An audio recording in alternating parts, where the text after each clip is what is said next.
मी महाराष्ट्रामध्ये नुकतीच झालेली जी अतिवृष्टी आहे त्याच्याबद्दल बोलू इच्छित आहे। महाराष्ट्रामध्ये सप्टेंबर महिन्यामध्ये खूप मोठ्या प्रमाणात अतिवृष्टी झाली आणि पुराची परिस्थिती निर्माण झाली, ज्याच्यामुळे हजारो शेतकऱ्यांचा संसार उद्ध्वस्त झाला। शेती पूर्ण वाहून गेली, जमिनी खरडून गेल्या, पिकं वाहून गेले।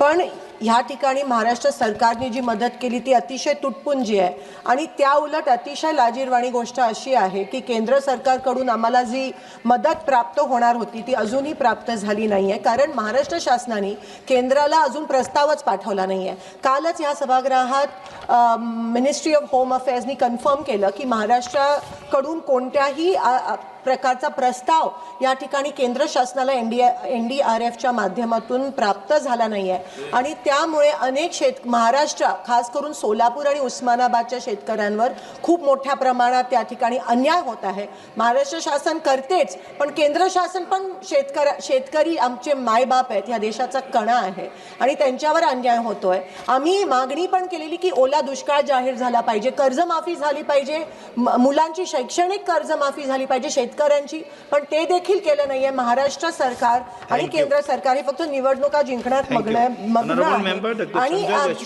शेवटचा विषय असा है कि फार्मर आईडी की जी अट है KYC साल में 4 बार की जाती है, उसकी कोई जरूरत नहीं है। वो क्राइटेरिया रद्द करके हमारे किसानों को तुरंत मदद मिलनी चाहिए केंद्र सरकार।